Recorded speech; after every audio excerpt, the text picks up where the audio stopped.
যেটা হয়তো আপনারা জানেন, বড় দুষ্ট মানুষ আছেন, ইতি সর্দার আছেন, ব্যাপকদের মামলা তোমার লাগার একটু অজ্ঞ মানুষের ঘরে শান্তি ঘুমাইতে হবে, অতিষ্ঠ আছেন মানুষ। তার যাতে মরিবের সময় সে ফলরে ডাকিয়ে হয়তো অভূত তোরা খাবাই যাবাই এরে মোটা করবি ডর করবি। এখন আর মরিবের সময় আর কিছু নসিহত আছে, তোরা আগে ওয়াদা কর। তো ফল মনে করলে তো বাপটা হলে মরে যাবি, হয়তো বাদে ওয়াদা করলাম, হয়তো ওই একটা কাম করে করিব, হয় কি হয় যে গ্রামত আছে তুই বাঁচি আসিলাম আর একটা নাম ডাক আছিল বেয়াকুন আর ডরাইত ঘরত কে ডুম যাই পাইত, হয়তো আর মরি যাওয়ার পরতে ফোনতে বাস ঢুকে দিয়ে তেমনি রাস্তার মধ্যে গাড়ি রাখিস, হয় তারপর আবার আজি হয়তো গ্রামের অমুক অমুক অমুক অমুক তারা ব্যাকুনের নামে মামলা দিবি, যার বাপরে মারিয়ে ফোনতে বাস করাই দিয়ে 3 মাথা রাস্তা রাখে দিবি। এখন গ্রামের মানুষ দিয়ে হইতে পারে ইতারা মনে করলে যায় আরাম জানা মরি হই আর বাঁচি তার জানাজান করিয়া জানাজা পরি গেলে ওজু বানাইয়া যাতে যার পুলিশ দিয়ে হয়তো হঠাৎ হয়তো মারা গিয়ে কারা জানা পরি গেলে হয়তো তসা করা না রাতিয়ে মারিয়ে ফোনতে বাস গলায় দিয়ে তোরা 3 মাথা রাখি দিয়েছে, এখন জানাজা হতে চলতে না, হয়তো আরাম জানা তুই যে একটা বাসে আসিলি আর তো আরামে আসিলাম তুই মরি যাওয়ার পরও আরাম আরাম নজর হাসিনার কারবার ইটা দিলে ইতিহিজা দিলে যে বাবা যা দিলে আসিল তারা কথা ঠিক না রাখতো, বেঈমান মুনাফিক আছিল।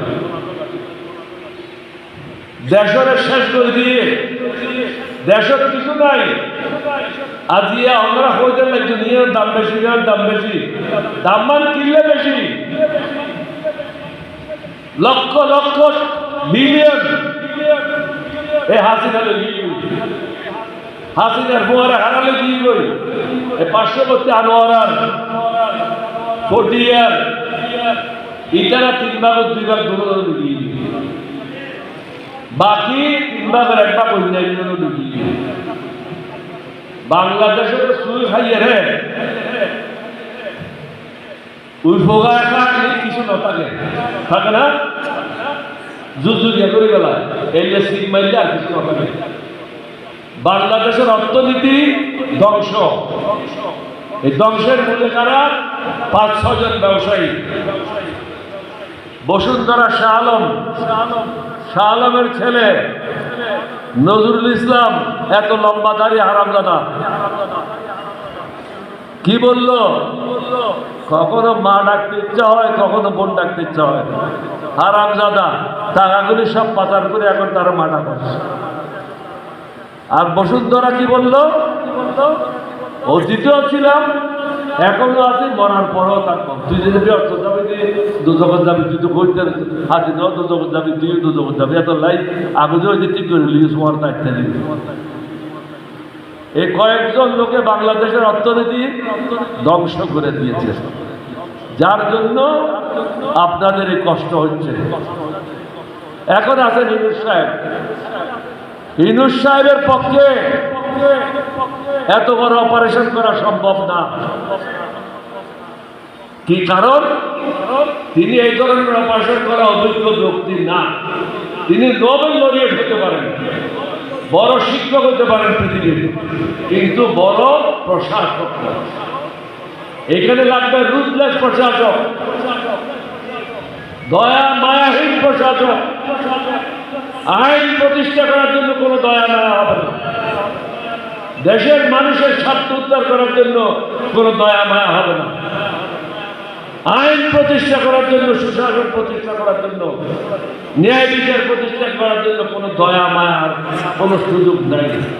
তিনি সাথে নিয়েছেন কাকে? কয়েকজন বৃদ্ধা মহিলা, যেগুলি চলাফেরা করতে পারে না, ওই ধরনের মহিলাগুলির সাথে নিয়েছেন। কারণ তারা তার সাথে এনজিও করেছে, গ্রামীণ ফোনে কাজ করেছে, তাদের দ্বারা যে কাজটা, এটা টেলিফোনের ব্যবসা তো না, এটা তো গরিব ফকিরদের লোন দেওয়ার জায়গা না। এটা দক্ষ প্রশাসক লাগবে এই সমস্ত মন্ত্রণালয় চালানোর জন্য। কয়েকজনকে 2টা মন্ত্রণালয়ের দায়িত্ব দেওয়া হয়েছে। এই মন্ত্রণালয় চালানোর তার কোনো একটা চালানোর অধিকার নাই, ক্ষমতা নাই, তাদেরকে 2টা মন্ত্রণালয় দিয়েছে। তো দেশের অবস্থা কি হবে? যা 52 তা 53। আমরা কষ্ট পাচ্ছি ডক্টর ইউনূসের কারণে আর কিছু নাবালক ছেলেপেলেদের কারণে। মানুষে মনে করেছিল এই নাবালক ছেলেগুলি বোধহয় বাংলাদেশ বিজয় করে ছাড়বে। এখন কি বেলুন ফুটে দিলে যেরকম ফুট করে বাতাস নিয়ে এনসিপি